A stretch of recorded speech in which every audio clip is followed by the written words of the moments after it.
ലോക ചിത്രത്തിലെ 16 ദിവസത്തെ കേരള ആൻഡ് വേൾഡ് വൈഡ് കളക്ഷനെ കുറിച്ചും വേറെയും കുറച്ച് അപ്ഡേറ്റ്സുകളാണ് ഈ ഒരു വീഡിയോയിൽ ഉൾപ്പെടുത്തിയിരിക്കുന്നത്. അതിലേക്ക് വരാം. അതിന് മുന്നേ മൂവി പ്ലസ് മീഡിയ എന്ന് പറയുന്ന നമ്മുടെ ചാനൽ ആദ്യമായിട്ട് കാണുന്നവരാണെങ്കിൽ സബ്സ്ക്രൈബ് ചെയ്യുക, സപ്പോർട്ട് ചെയ്യുക. ലോക ചിത്രത്തിലെ വമ്പൻ അപ്ഡേറ്റുകൾ ഇന്ന് പുറത്തു വരും എന്ന് പറഞ്ഞ് ഇന്നലെ DQവിൻ്റെ പോസ്റ്റ് കാര്യങ്ങളെല്ലാം കണ്ടായിരുന്നു. ആ ഒരു അപ്ഡേറ്റ് കാര്യങ്ങളെല്ലാം ഇന്ന് പുറത്തു വന്നിരിക്കുന്നു. ടൊവിനോ തോമസ് ചെയ്യുന്ന കഥാപാത്രത്തിൻ്റെ പേര് മൈക്കിൾ ചാത്തനായിട്ടാണ് ടൊവിനോ തോമസ് ചിത്രത്തിൽ എത്തുന്നത്. അതോടൊപ്പം തന്നെ DQ ചെയ്യുന്ന കഥാപാത്രത്തിൻ്റെ പേരിൽ ചാർലി ഒടിയനായിട്ടാണ് DQ ചിത്രത്തിലെത്തുന്നത്.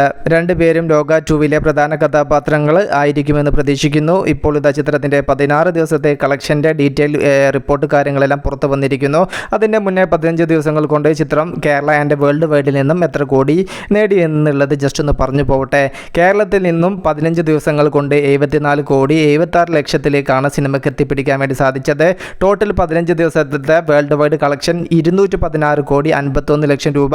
റെസ്റ്റ് ഓഫ് ഇന്ത്യയിൽ നിന്നും 42 കോടി 80 ലക്ഷവും ഓവർസീസിൽ നിന്ന് 98 കോടി 95 ലക്ഷം രൂപയും ചിത്രം നേടി. എന്നാൽ 16-ാം ദിവസമായി ഇന്ന് ചിത്രം കേരള ബോക്സ് ഓഫീസിൽ 3.5 കോടിയോളം രൂപ ഉറപ്പിച്ചിരിക്കുന്നു. അത്തരത്തിലുള്ള അന്യായ ട്രെൻഡോട് കൂടെയാണ് ബുക്ക് മൈ ഷോ ആപ്പിൽ ചിത്രം ഇപ്പോൾ പോയിക്കൊണ്ടിരിക്കുന്നത്. ഇന്നത്തെ ചിത്രത്തിന്റെ കേരള കളക്ഷൻ കൂടെ ചേരുന്ന സമയത്ത് കേരളത്തിൽ 78 കോടിക്ക് മുകളിലേക്കും വേൾഡ് വൈഡിൽ നിന്നും ഏകദേശം 223 കോടിയിലേക്കും ചിത്രത്തിന്റെ കളക്ഷൻ കാര്യങ്ങളെല്ലാം എത്തപ്പെടും. കാത്തിരിക്കൂ ലോക ചിത്രത്തിന്റെ ഇതുപോലുള്ള കൂടുതൽ അപ്ഡേറ്റുകൾക്ക് വേണ്ടിയിട്ട്. മൂവി പ്ലസ് മീഡിയ, ഞാൻ ജിനു ജിനാസ്. പുതുസായിട്ട് ആണെങ്കിൽ നമ്മുടെ ചാനൽ കാണുന്നവരുണ്ടെങ്കിൽ സബ്സ്ക്രൈബ് ചെയ്യുക, സപ്പോർട്ട് ചെയ്യുക. ബൈ.